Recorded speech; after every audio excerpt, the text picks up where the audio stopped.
Lovely to see you here. I think when I think about what's happened with the press in New Zealand, this could very well be a memorial service for what was and what no longer is.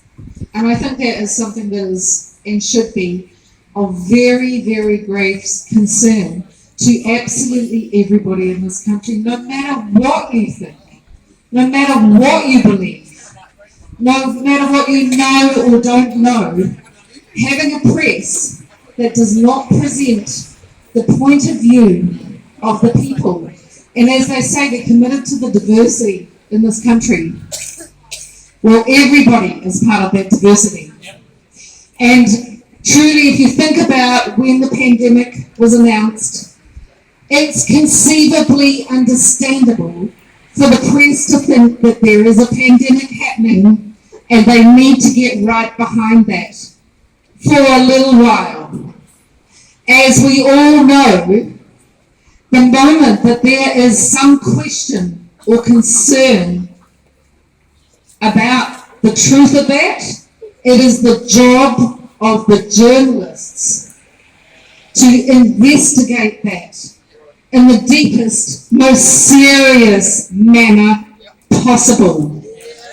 Instead, there has not been not one single article in the last 2.8 years that investigates any of the alarming concerns that weigh heavily on hundreds of thousands, if not millions, of New Zealanders. There has been a complete blackout on investigating those facts, and it has been left to individuals like you and me to go out and become investigators. It has been left to individuals to go and trawl the information that's out there, to listen to doctors, to listen to scientists, to read scientific papers, to try and decipher what is really going on. And instead of noticing that there are millions of people around the world, in England there were 2 million people every weekend who hit the streets for months on end. That was never reported. We did lots and lots of protests in the early days. It was never reported, and nobody asked why. Why are these people concerned? When your press has to lower themselves to name call it, you have a big problem. That is not mature. That is not intelligent. That is not responsible. And I just want to read to you what the UN has to say about the right to freedom, and it should be our press that stand for and fight for our freedom. All of us grew up singing the national anthem that said, God defend our free land. I have travelled to 42 countries in the world. I've lived in Africa, I've lived in India, I've spent time in China, in South America. And all those years that I did that, I felt so proud that I came from a free land. I felt so proud that I felt a freedom of being, a level of respect as a human being in this country that I found was probably over and above what I saw elsewhere in the world, and I was proud of that. We are no better than deepest, darkest Africa, I promise you. At this point in time, we are no better than a military dictatorship when it comes to the expression, the freedom of expression in this country. No self-respecting press lowers themselves to name-calling people who have grave concerns that involve life and death. This is dead serious. This is dead serious. And to flippantly call people names is no better than absolute disgusting. It is outright disgusting. I'm sorry. You know, and I'm ashamed of our press. I can't think of another country right now that has a press that is so suppressed, that is so completely one-sided.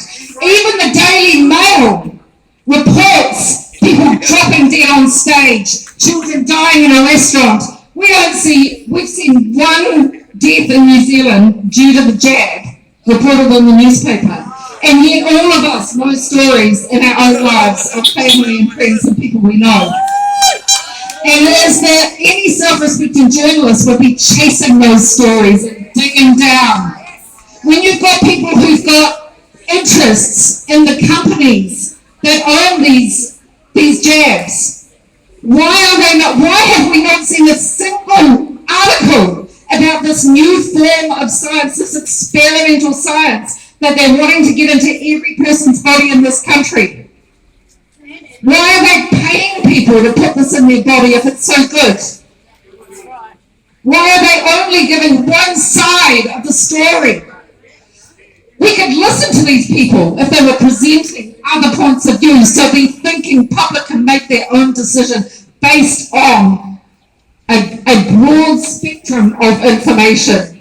Why are doctors being shamed and struck off when they scream and they have to lose their practice because they are so scared for their patients?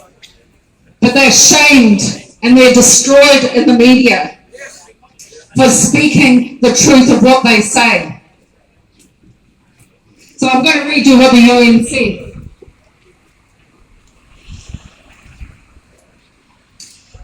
Just prior to the UN thing, it says here, when we say a country has free press, we mean that its news outlets and other publications, even individual citizens, have the right to communicate information without influence or fear of retribution from the state or other powerful entities or individuals. In modern history, a shared understanding of the principle of a free press was outlined by the United Nations in 1948. Article 19 of the Universal Declaration of Human Rights codifies it, along with the right to free speech. Everyone has the right to freedom of opinion and expression. This right includes freedom to hold opinions without interference and to seek, receive, and impart information and ideas through any media, regardless of frontiers. When a press tries to destroy your livelihood, where a press tries to defame you for having an opinion, that is interference.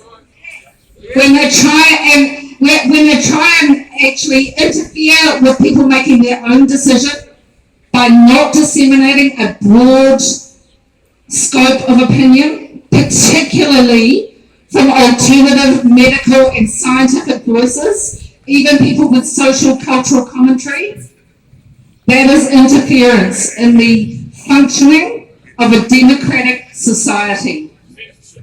This is a very, very dark time in New Zealand, and I call to the New Zealand press, although I know it's pointless, because we know that they've lost their ability to do any kind of practice as journalists. Journalism does not exist in New Zealand anymore. Real journalism doesn't exist.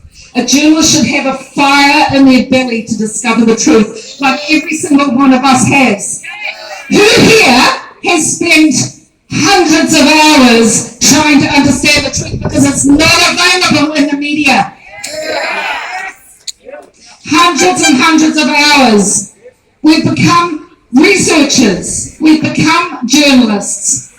We've had to become a voice because the voice is not there in the public arena.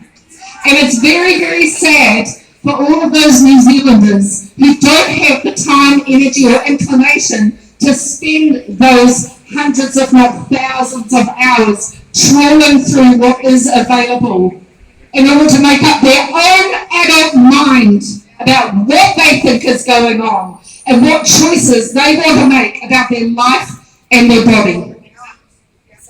So I say today is a memorial service for what was, and perhaps we can plant a seed for what we hope may come in the future, that we have a free press again that truly represents the diversity of the people in this country and has respect for every human life and is alarmed. They should be called to a state of alarm.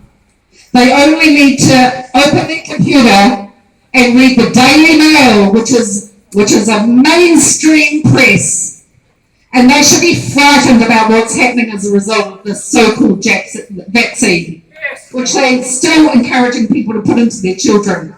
They should be terrified, and they should be shouting it across this country. Hang on! We're going to dig deep. We're going to do our job as journalists, and we're going to let the public know what we find out as responsible journalists. That's what I say today.